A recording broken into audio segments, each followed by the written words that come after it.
Good morning, good afternoon, or good evening, wherever you are in the world. I am just Mike. You are watching and you are listening to episode number 26 of the Rock On Wild Show. If you haven't done so yet, be sure to hit that subscribe button down below this very episode.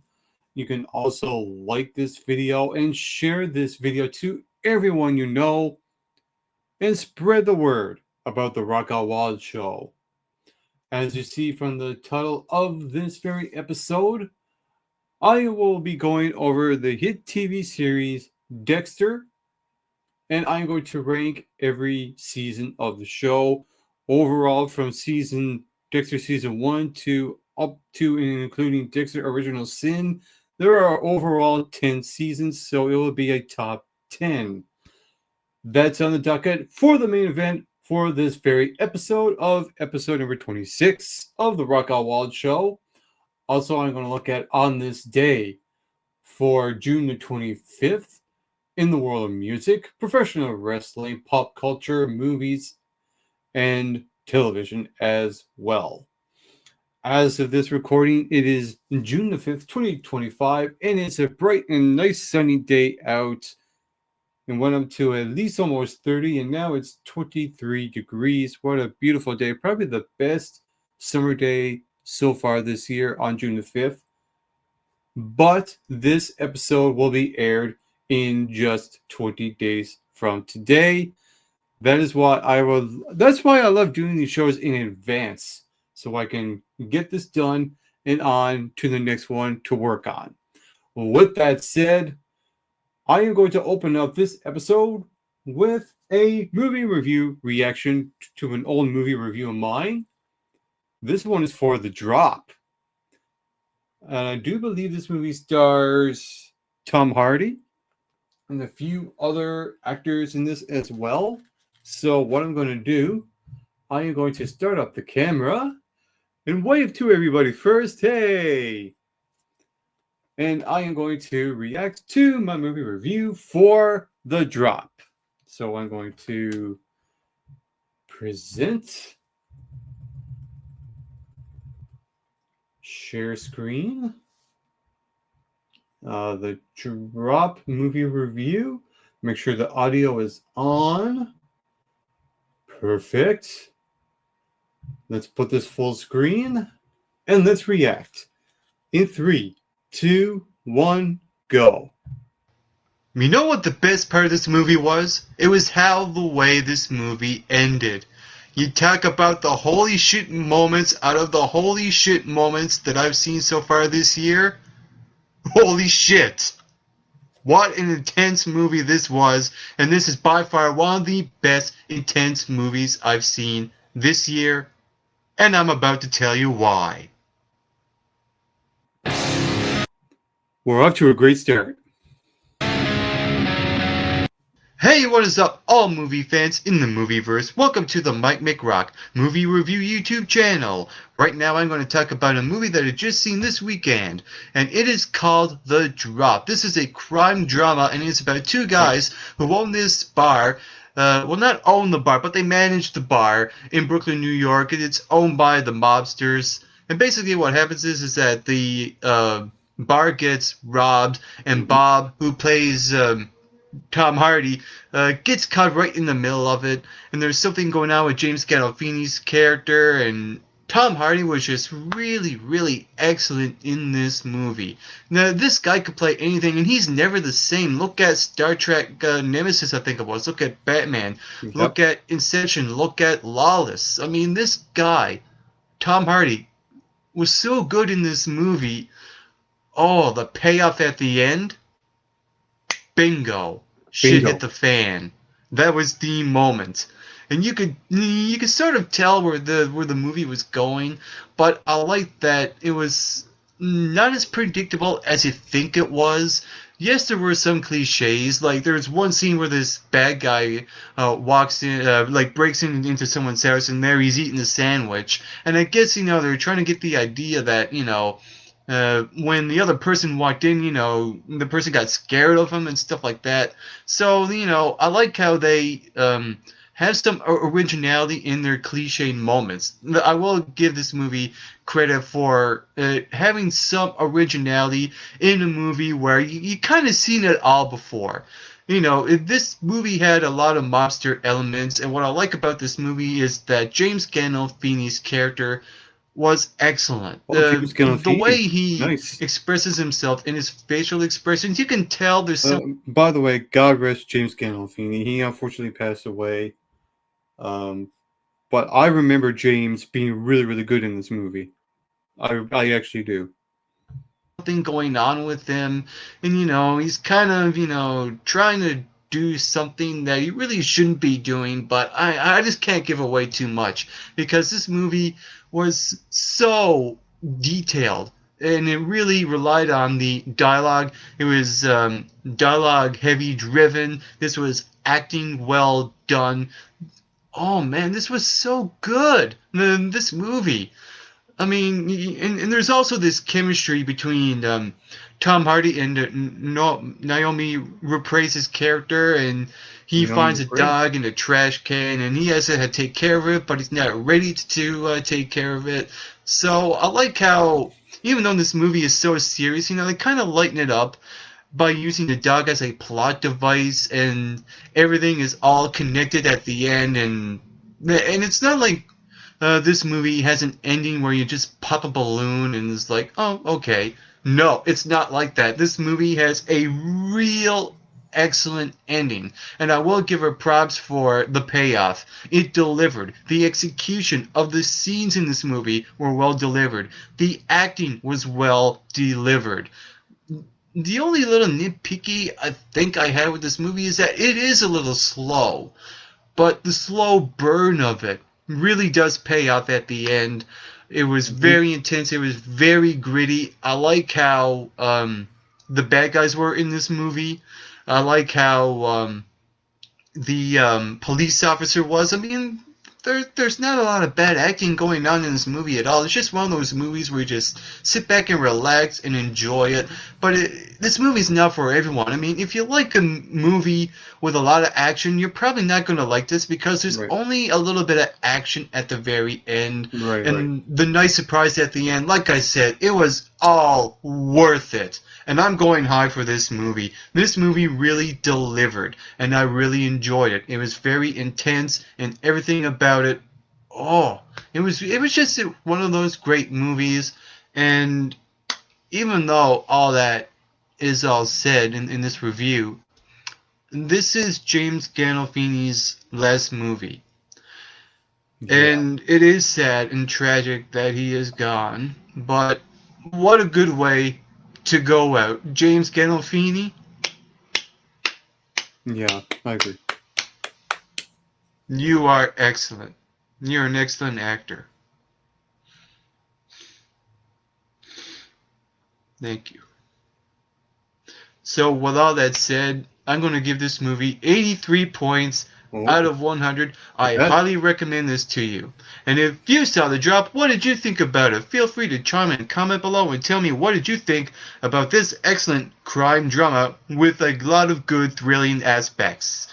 And with that being said, wow. you can hit that subscribe button down below this video to get McRocked. You know what? I would actually really love to watch that movie again because um, a lot of it to me now is really, really fuzzy and blurry, and it's one of those movies I would like to watch a second time just to get a reminder of how good I praised this movie uh, the first time I seen it. So a second viewing of The Drop, I do believe is in order. I love that I praised this movie, by the way. 83 points out of 100. That's pretty good. And James Gandolfini, Tom Hardy, crime drama. That's a recipe for success. That is my reaction to my old movie review from 11 years ago called The Drop. And now let's get into some of the stuff that happened on this day. I'm going to start with music. So I'm going to present Share screen. And what happened in music for June the 25th? Let's see. As you can see here is a picture of Michael Jackson, the king of pop himself. June 25th in 2009. 50-year-old king of pop Michael Jackson died in his Beverly Hills home. While Jackson's personal life was mired in controversy and mystery, the artist's enduring influence was undeniable. After rising to fame as a child performing alongside his brothers in the Jackson 5, Jackson broke out as a solo star with 1979's Off the Wall. It was 1982's Thriller, however, that changed the course of his career and pop culture history. Holding the record as the highest-selling album of all time, Thriller was the first LP to feature 7 top 10 hits on the Billboard Hot 100, including Beat It and Billie Jean, while his music videos broke racial barriers on MTV. Over the next decade, Jackson would continue to smash records, rising to become the world's most successful entertainer through albums like Bad and Dangerous. The man is a legend. That's for damn sure. Speaking of back-to-back legends, in 1984, Prince released his iconic 6th studio album, Purple Rain. The album, which featured his band, The Revolution, also served as the soundtrack to his film of the same name. One of the world's best-selling albums of all time, Purple Rain remained at the top of the Billboard 200 for an astonishing 24 consecutive weeks, while it produced 2 number-1 hits, When Doves Cry and Let's Go Crazy, as well as the top 10 singles, I Would Die For You and the title track. The album went on to win 2 Grammy Awards and an Academy Award for Best Original Song Score.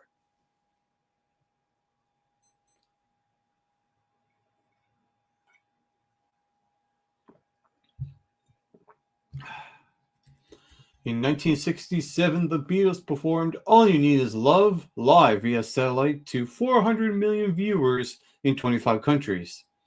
Captured at EMI Studios, the segment featured a colorful array of decor and signs, plus a variety of high-profile backing vocalists including Mick Jagger, Keith Richards, Graham Nash, Keith Moon, and Eric Clapton.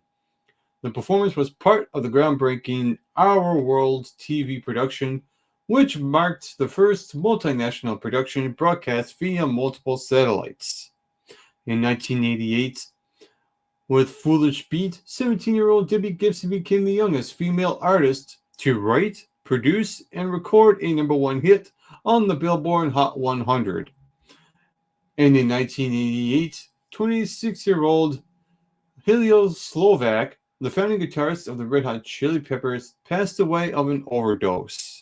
The Israeli-born musician met his future bandmates as a student at Los Angeles Fairfax High School.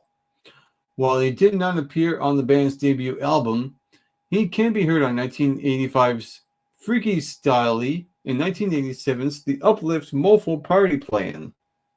And here are some of the birthdays that happened on this day for June the 25th. We got Eddie Floyd, that was born in 1935. We have Carly Simon, that was born in 1945. Born in 1952, Tim Finn from Split Ends and Crowded House. Born in 1954, David Patch from Toto. Born in 1963 is George Michael.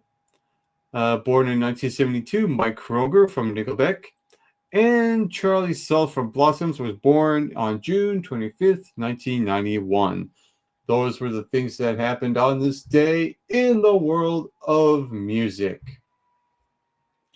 Now let's look at what happened on this day for June 25th in the world of professional wrestling. As you see there, it's a picture of Kurt Angle on the left, John Cena on the right. I do believe that looks like Cena's debut. Well, we shall see.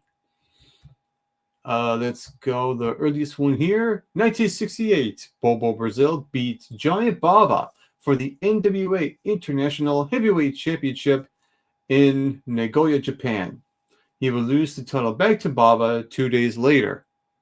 In 1992, the Barbarian and Dick Slater would become the last WCW United States Tag Team Champions when they defeated the Fabulous Freebirds, Jimmy Garvin and Michael Hayes, at a WCW main event taping in Kansas City, Missouri.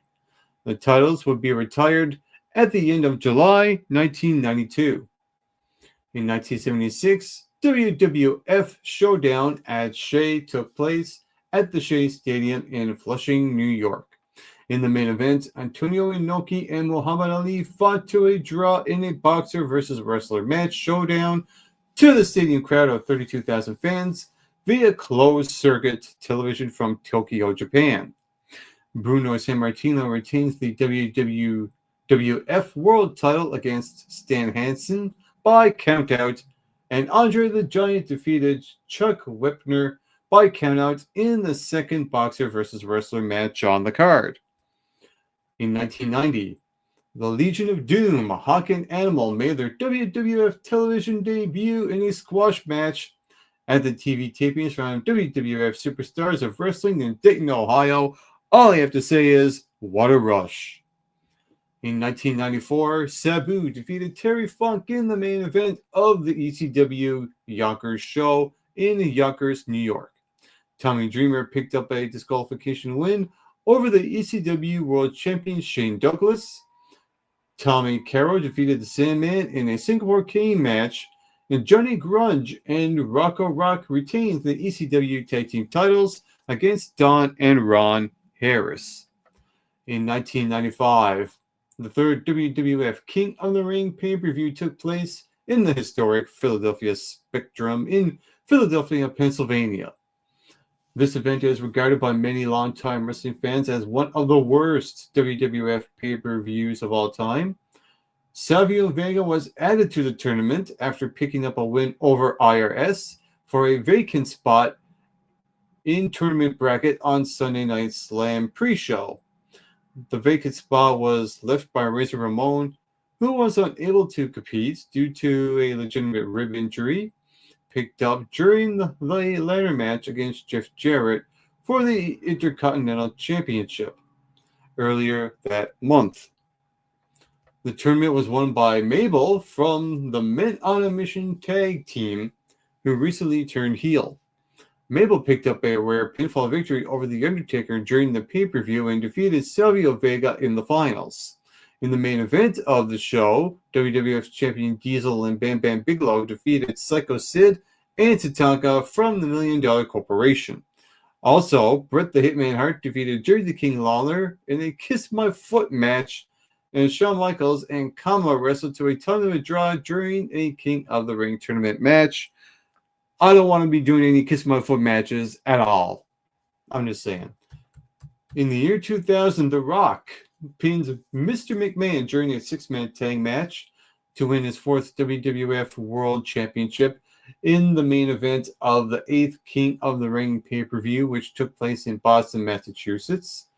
The stipulation of the main event was that Triple H's WWF title was on the line, and if any of the opposing team of The Rock, Undertaker, and Kane scored a pinfall on either Triple H, Vince, or Shane McMahon, they would win the title. That's some weird, complicated rules right there. Kurt Angle defeated Rikishi in the finals to win the biggest King of the Ring tournament to date, which involved 32 other competitors, including Chris Jericho, Eddie Edge, Eddie Guerrero, and Chris Benoit. Also, X-Pac and Road Dogg defeated the Dudley Boys in the Tag Team Dumpster Fire match. Tag Team Dumpster Fire? No. Tag Team Dumpster match. It might as well be a dumpster fire, though. Crash Holly interjected himself into the evening gown match for the Hardcore Championship between Pat Patterson and Gerald Briscoe when Holly pins Patterson for the title. Edge and Christian regained the WWF Tag Team titles in a fatal four-way elimination match against reigning champions Too Cool, the Hardy Boys, Test, and Albert. In 2001, Rhino defeated Test for the WWF Hardcore Championship but will lose it in moments later to the debuting of Mike Awesome. Awesome became the first WCW competitor to win a WWE Championship as the Invasion angle started to pick up steam. In 2002, at the SmackDown taping in Chicago, Illinois, John Cena made his official TV debut by answering Kurt Angle's open challenge. After the conclusion of the match, which Angle won, Cena was endorsed backstage to win with a handshake from the WWE Undisputed Champion, The Undertaker. On this day for June 25th, 2006, Shawn Michaels and Triple H officially reunited to reform D-Generation X and were victorious over the Spirit Squad in a 5-on-2 handicap match in the main event of WWE Vengeance in Charlotte, North Carolina. Ric Flair defeated Mick Foley 2-0 in a 2-out-of-3 falls match. Johnny Nitro defeated Jeff Hardy and Carlito for the Intercontinental Championship in a triple threat match, and Rob Van Dam retained the WWE Championship against Edge. In 2008, the Ultimate Warrior took part in his first professional wrestling match in 9 years when he picked up a win over Orlando Jordan in Barcelona, Spain. The match was for the New Wrestling Evolution Heavyweight Championship. Warrior vacated the title immediately after the match and would never wrestle again. In 2009, Tara defeated Angelina Love to win the TNA Knockouts Championship at the TNT Impact TV tapings in Orlando, Florida. In 2013, Christian and Jimmy and Jay Uso defeated The Shield, Seth Rollins, Dean Ambrose, and Roman Reigns in the main event of the SmackDown taping from Columbia, South Carolina. In 2014, at the TNA Impact tapings in Orlando, Florida, Bobby Lashley pinned Jeff Hardy to retain the TNA World Heavyweight Championship in the main event. In 2015, Ethan Carter III, EC3, defeated Kurt Angle at an Impact Wrestling taping in Orlando, Florida to win the TNA World Heavyweight Championship. In 2017, Chris Brooks and Kid Lycos defeated Tyler Bate and Trent Seven for the Progress Tag Team titles at Progress Chapter 50. I'll give it 6 months at the Electric Ballroom in London, England. And also in 2017, Matt Riddle retains the WWE title against Keith Lee in the main event of Evolve number 87 at Walsall, New York. And we have a couple of notable wrestling birthdays here. For June the 25th, we got Layla, who was born in 1977, and Phil Damien Demento Theus, born in 1958. Those are all the things that happened in the world for professional wrestling for June the 25th. Now let's look at some stuff in the world of pop culture for June the 25th. June the 25th is Bordering Day, Catfish Day, and I'm assuming that's the actual fish, not, fishing people online type of catfish, if you catch my drift. So hopefully that's what they're talking about here. So June the 25th is also Color TV Day, Fatherless Children Day, Goat Cheese Day, Log Cabin Day, a Day of the Seafarer, and Strawberry Parfait Day. Whatever that is. It must be some sort of dessert. I might have to look that up later on. Let's see some of the things that happened for pop culture. Back in 1867, Barbed Wire was patented by Lucian B. Smith of Kent, Ohio. 1876, Native American forces led by Chefs Crazy Horse and Sitting Bull defeated the U.S. Army troops led by Lieutenant Colonel George Armstrong Custer in a battle near southern Montana's Little Bighorn River. There's a couple here. In 1910, the U.S. Congress passed the Mann Act, which prohibited interstate transport of females for immoral purposes. I'm guessing female trafficking, if that's what they're going for. I think. I could be wrong, but correct me in the comment section. Also in 1910, Igor Stravinsky's ballet, The Firebird, premiered in Paris. In 1914, The Great Salem Fire, Massachusetts. In 1944, the final page of the comic strip Crazy Cat was published months after the author George Herriman died. In 1947, The Diary of a Young Girl, better known as The Diary of Anne Frank, was published. In 1949, the cartoon classic Long-Haired Hare, starring Bugs Bunny, was released in theaters. Number one hits. The number one hit for June 25th, 1966 to July 8th, 66 is The Beatles with Paperback Writer. In 1967, the special Our World was the first live worldwide via satellite TV broadcast, transmitting to 30 countries via the BBC. The Beatles closed the show with All You Need Is Love. Performers including Mick Jagger, opera singer Maria Callas, Vienna Boys Choir, Keith Richards, Keith Moon, Eric Clapton, Patty Harrison, Jane Asher, Graham Nash, and others. And the show lasted for 2.5 hours. We have a hit here for June 25th, 1977 to July 1st, 77. Got to Give It Up by Marvin Gaye, Part 1. In 1978, the rainbow flag representing gay pride was flown for the first time in the San Francisco Gay Freedom Day Parade. In 1982, Blade Runner and The Thing were released in theaters. In 88, number one hit June 25th, 88 to July 1st, 88, Debbie Gibson with Foolish Beat. In 1993, Sleepless in Seattle and Dennis the Menace debuted in theaters. In 1996, the Kobar Towers bombing in Saudi Arabia killed 19 U.S. servicemen, which is very unfortunate. In 2004, The Notebook was released in theaters. We went over this in music. In 2009, Michael Jackson passed away, suffering from cardiac arrest caused by a fatal combination of drugs given to him by his personal doctor, Conrad Murray. And in 2010, Grown Ups debuted in theaters. Now let's look at what happened for On This Day for June 25th in film and television history. We're going to start it off here with 1949.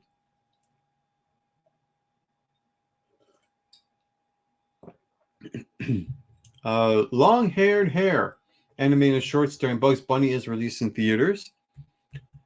In 1951, first color TV broadcast, Arthur Godfrey hosts a musical variety special titled Premiere from CBS New York City to a network of 5 East Coast cities. In 1955, Imogen Coca Show last airs on NBC TV.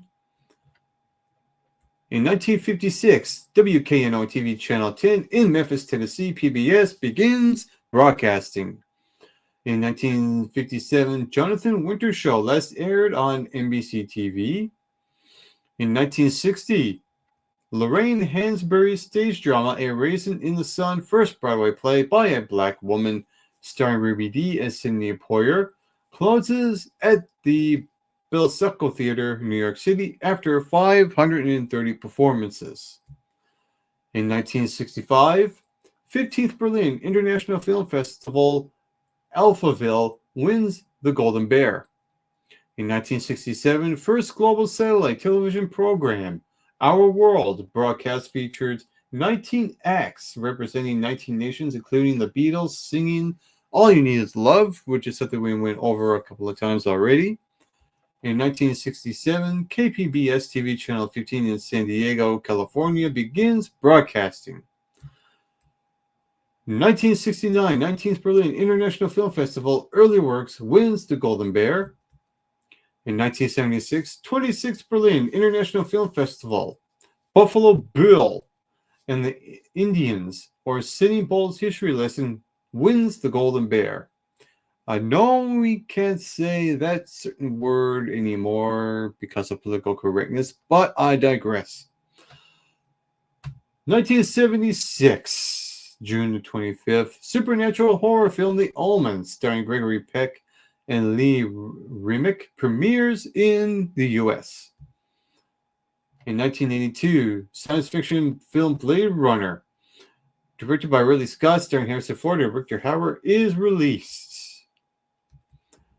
In 1983, Andrew Lloyd Webber and Tim Rice's musical Evita, starring Patti LuPone, Manny Patinkin, and Bob Guston, closes at Broadway Theater, New York City, after 1,568 performances and 7 Tony Award wins.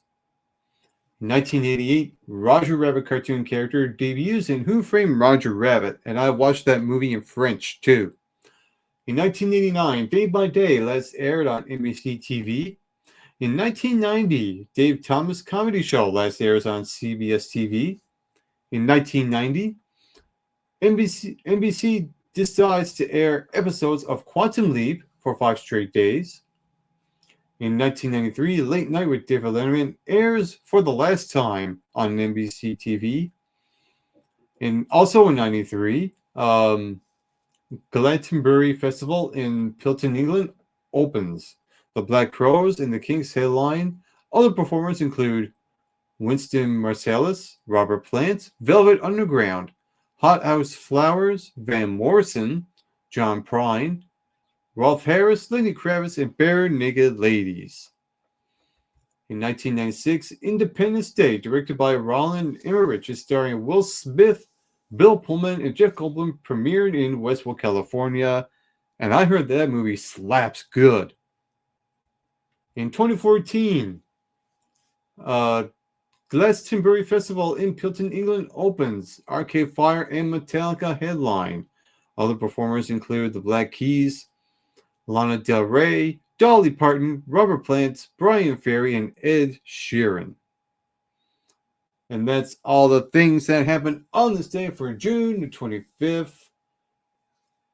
And now, I do believe it is about that time we are at the main event, so holy freaking crap, we are here. We're about 32 minutes in, and it is time to rank all the Dexter seasons. In my opinion, this is completely subjective from the worst to the best. This is something you don't have to take my word for, but it is what it is. So what is this show Dexter all about? So Dexter is an American crime drama television series that aired on Showtime from October 1st, 2006 to September 22nd, 2013. Set in Miami, the series centers on Dexter Morgan, played by Michael C. Hall, a forensic technician specializing in blood spatter and analysis for the fictional Miami Metro Police Department, who leads a secret parallel life as a vigilante serial killer, hunting down murderers inadequately punished by the justice system due to corruption or legal technical difficulties. The show's first season was derived from the novel Darkly Dreaming Dexter from 2004, the first in a series of novels by Jeff Lindsay, and it was adapted for television by James Manos Jr., who wrote the very first episode. So, that's what Dexter is all about. There's overall 10 seasons of this. We have the Dexter original run, which is Dexter seasons 1 through 8. And then we got Dexter New Blood, Dexter Original Sin. So that's 10 overall. So let's rank them. Coming in at number 10 of this ranking as what I consider to be the worst season of Dexter of all time. There's no question about it.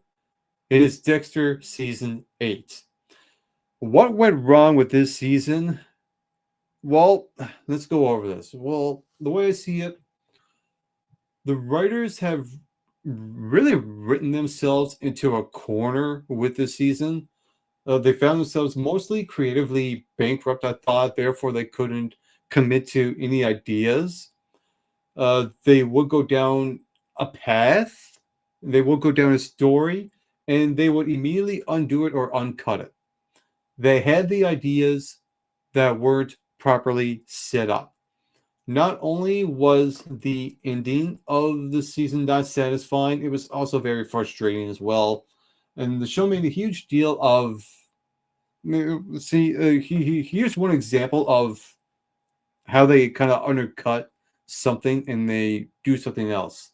The show made a huge deal of Batista retiring to open up his restaurant and stuff like that. But then he goes back on the force without any explanation. I thought that was weird in itself. The way Deborah was written off, or should I say, killed off. Spoilers here. Uh, that was a weird back and forth of, oh, it could be severe. No, she's going to be fine. Oh, it's actually serious. Like they went back and forth with it. It was just dumb how they done it, I thought. And then you have Dexter himself, who goes off into a hurricane on his boat, but he doesn't die and becomes a lumberjack. Who thought that was a great idea? I would like to know. It's like they backtracked on every decision and everything felt random. There were no plans. And it was like the writers just kept second guessing themselves.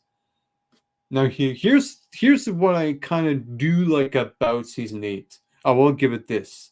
The idea of Dexter meeting Evelyn Vogue, the woman who came up with the code that worked with Harry to develop the whole system, I thought was a really good idea, but it's an idea that's in a season that is so very frustrating. I mean, the first maybe 3 or 4 episodes of the season had some problems that had potential, but it failed to live up to that potential. Even Dexter having a protege, a young fella who can be the next Dexter later on, was interesting as well. But they cut that off at the legs and they just done something completely else. And you got the main villain of season 8, the brain surgeon.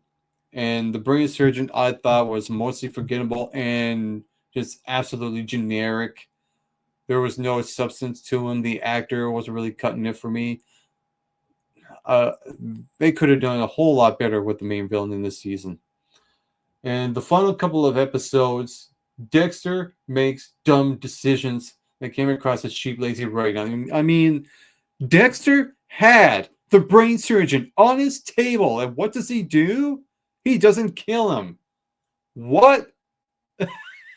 Who is writing this god awful story? I mean, just kill him and be done with it. No, they had to drag it out to the final episode where everything just crapped the bed. That had to be the worst possible ending I've seen in a season of Dexter. And not only that, the entire season in itself, I thought was pretty bad. Coming in at number 9 on this list is Dexter season 6. This was when I noticed that the writing, I thought, dipped in quality drastically. There are interesting ideas in this season that I like, of Dexter dealing with faith and having a mentor in his life that is a person of faith. That's a good idea, and both actors I thought worked very well with each other. The idea of having a character that at one point did fake Dexter's code years prior, but now has changed, that is very interesting to me. But it only lasts for a couple of episodes and it goes into a different direction. Also, they have Brian Moser. They had Dexter's brother in this for an episode, and it was only one episode. I mean, they could have played that out for a few episodes, I thought. That I thought was a missed opportunity as well.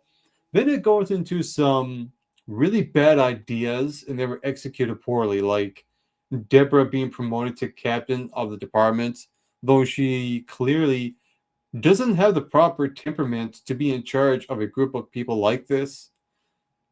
Now, when it comes to the main villain of season 6, the main villain is memorable because they get Colin Hicks and Edward James Olmos. Both actors, I thought, acted pretty well, but the way it played out with their characters is that Dexter is not doing what he needs to do to take down the villains, therefore making uh, this season having no sense of urgency at all.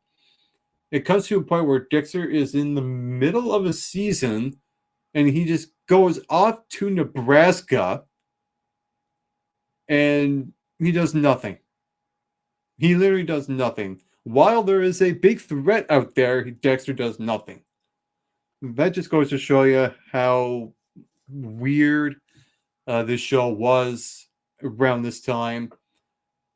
And probably one of the worst things about season 6 is Deborah falling in love with Dexter.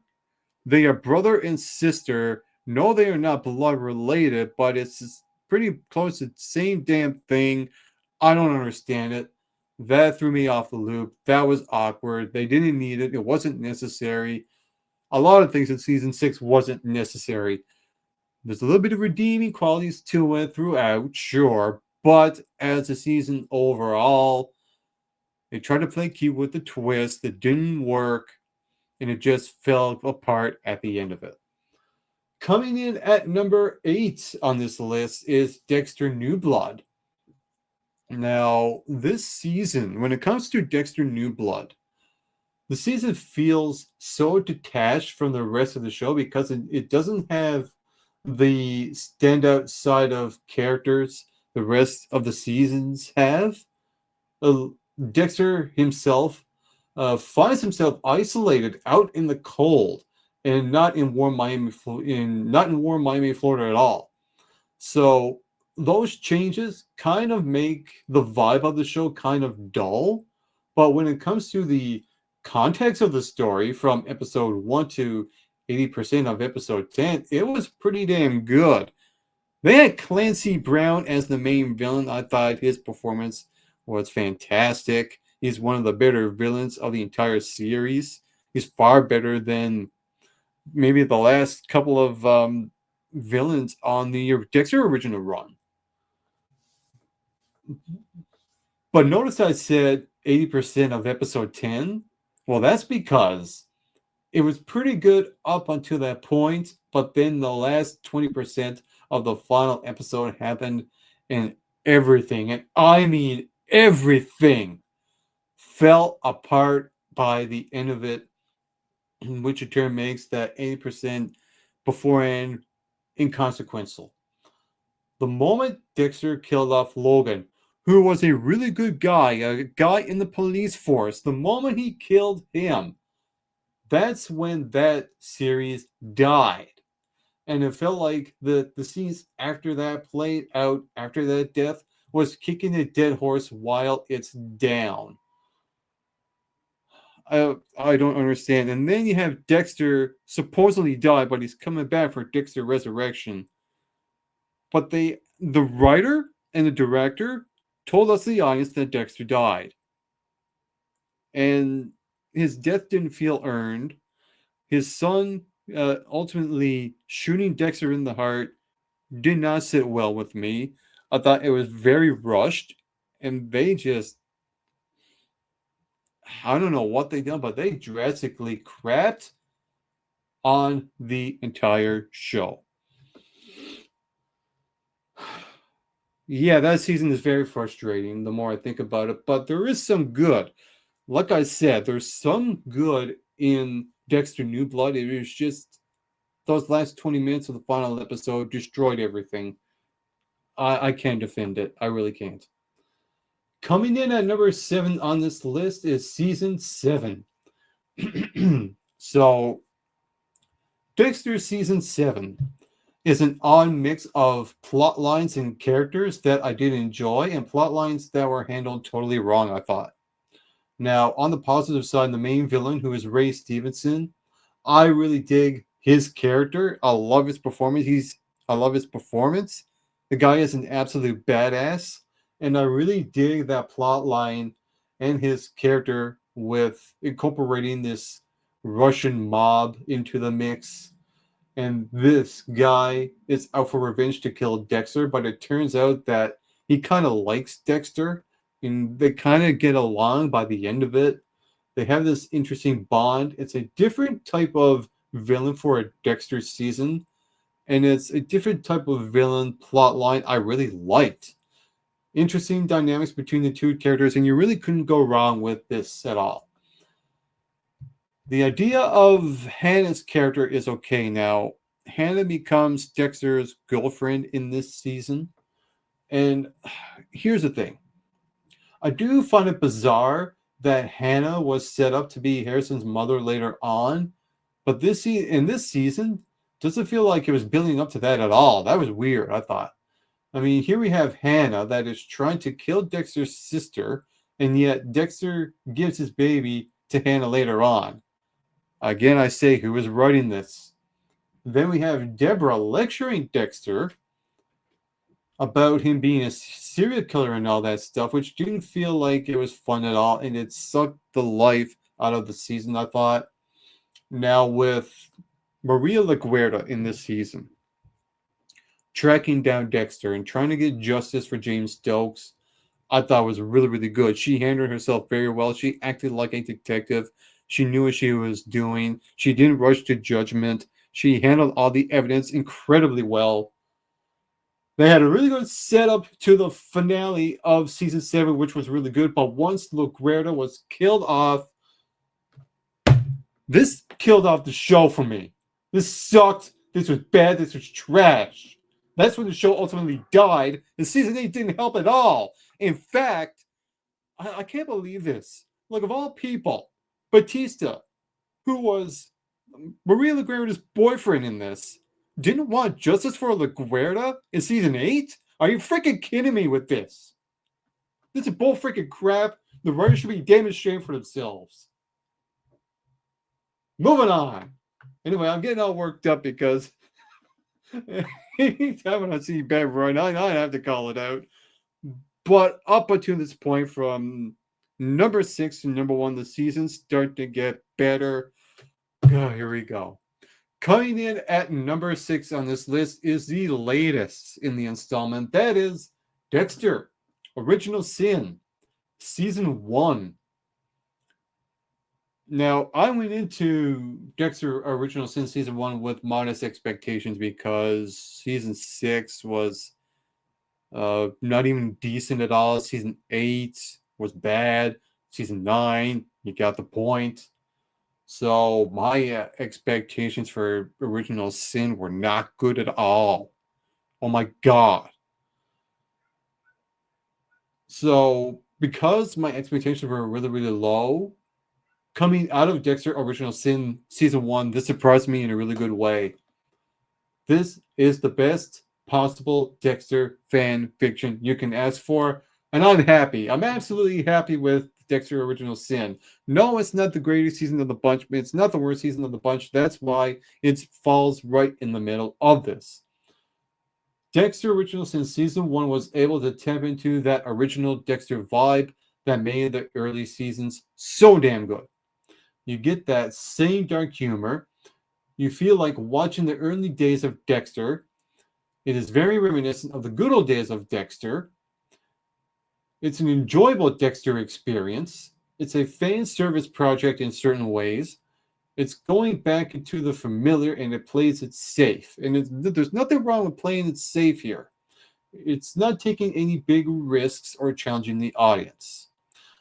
With some of the actors in this, we got Patrick Gimston as Dexter Morgan. I thought he was a really, really good Dexter, I thought.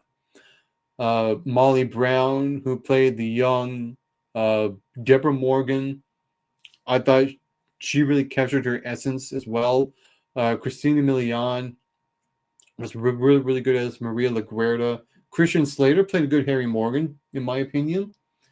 And Patrick Dempsey, of all people, Patrick Dempsey, who apparently was having a new and improving recurring role of certain Tupper roles.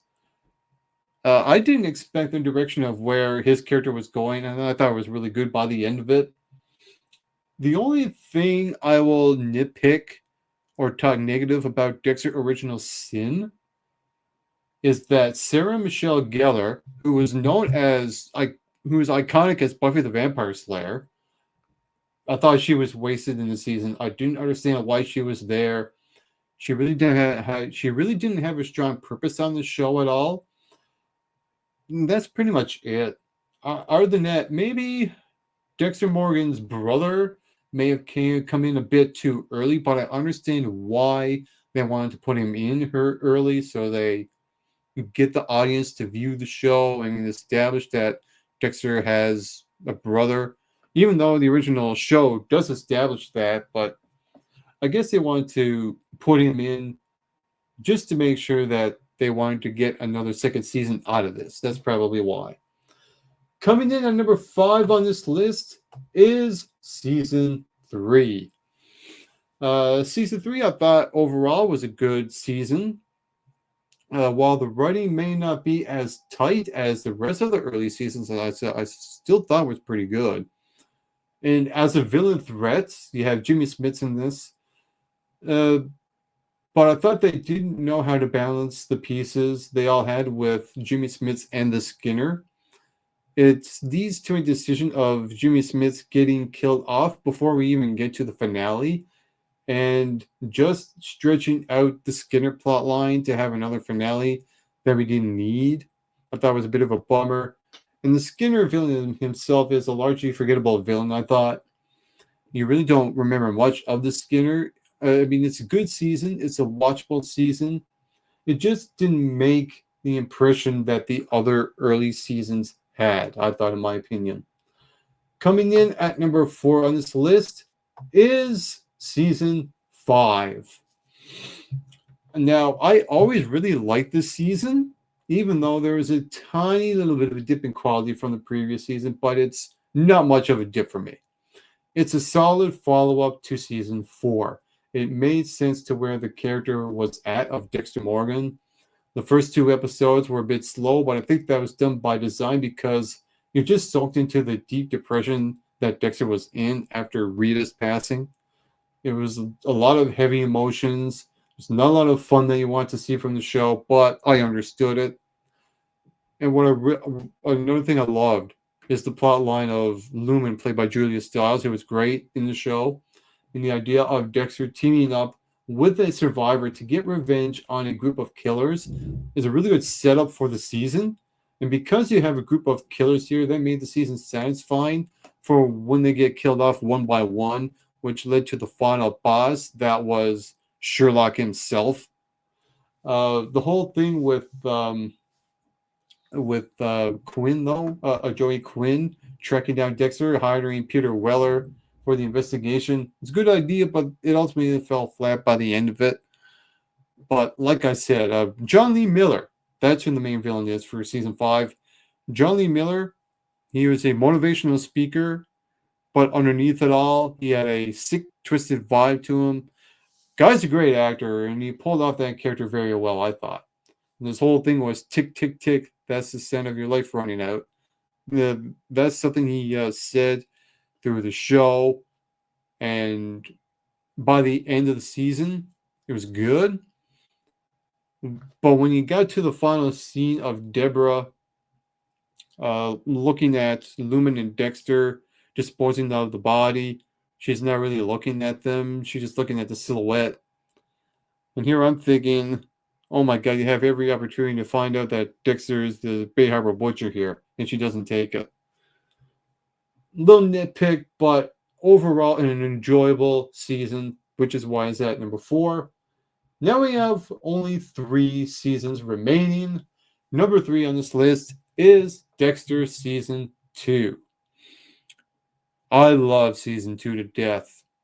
The discovery of all the bodies in the Bay Harbor Butcher, once that happened, we're off to the races. And then we got FBI Special Agent Rockstar Frank Lundy coming into the show. And you really feel that sense of urgency with the walls closing in on Dexter. He has the FBI after him. He has James Stokes after him. He has a love interest that knows there's something weird going on with him. And by the way, that love interest, she is great. I love her. Again, the season 2 has great writing, has great conflict. The plot line that should have happened on the last season, season 8, I thought. Only thing I nitpick about season 2 is that Dexter and now before I get to that, Dexter and Dokes. The scenes between Dexter and Dokes in season 2, it's just a highlight for every episode. Kind of like this season overall. And like I said, the only thing I will knock about season 2 is that not only Dokes was killed off way too early, but how he was killed off just didn't feel heroic to me at all. I think he could have had a better death, and I think he could have lasted maybe 1 or 2 seasons longer. My thought on this, the Trinity Killer from season 4 kills off James Stokes trying to save the day. That's a fan fiction theory that will be and never was. But that's why season 2 is at number 3. It's a really, really great season. With only 2 left here, coming in at number 2, the very first season, season 1. Season 1 feels like a pilot season for a TV show because what happens in the season feels a lot different for what the rest of the show that happens. While they're trying to figure out all the characters here and the characterizations, the dynamics of everything, in the same time they nailed everything else. They nailed that quirky sense of humor, the dark humor. They got Dexter Morgan right. They have Maria LaGuerta right. Deborah Morgan right. James Dokes already like. They had him down pat. Therefore, everything else fell into place. The casting right out of the gate gave us an ensemble of interesting and fun characters. And then you have the introduction to Brian Moser, who was ultimately Dexter's brother. To me, he's one of the best villains of the show. Season 1 laid the foundation of what was going to be the standard for the rest of the seasons. But to me, the best season of Dexter is season 4. To me, this is the most focused and thematically rich season of the bunch. You have Dexter, who is a new father trying to figure out how to balance being a family man and serial killer at the exact same time, and it comes the Trinity Killer. Someone that Dexter sees who needs to be killed off, but also someone he looks up to and someone who is able to balance being a family man and serial killer, and he wants to learn from the person he finds fascinating. And Dexter keeps intervening. He makes choices where the Trinity Killer could have died in certain episodes, but Dexter chooses not to, or something happens where it's out of his control. That really kept it interesting. And then that's the beauty of the season. And it had one of the most shocking season finales I've seen in my life. First it was satisfying, then it was shocking. This entire season felt properly developed and fleshed out. Whether you're talking about bringing back in Special Agent Rockstar, Frank Lundy, and his relationship with Deborah, whether you're talking about Trinity Killer's daughter and the implications of how all that plays out. This was prime Dexter, where they had a great idea for a season. They cast John Lithgow where he can be creepy, charming, and terrifying. And how great is John Lithgow, by the way? Just how great he is. And a special shout out to the Thanksgiving dinner scene. For me, that Thanksgiving dinner scene is easily the best the best scene in any show, period. Dexter season 4 is not only the greatest season of Dexter, but not only that, the greatest season out of any television show, period. That's why it's at number 1. And that has been episode number 26 of the Rock Out Wild Show. Now I'm going to end it off with a quote, and it goes something like this. Even when you don't receive the kindness you've shown to others in return, remember that your actions are a reflection of your own character.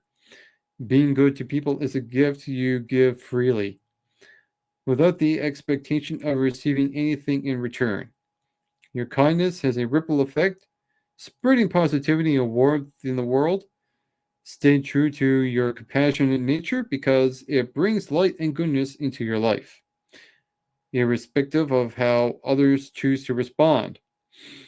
Your ability to show kindness and empathy is a testament to your strength and integrity. Keep shining your light and know that your goodness is never in vain.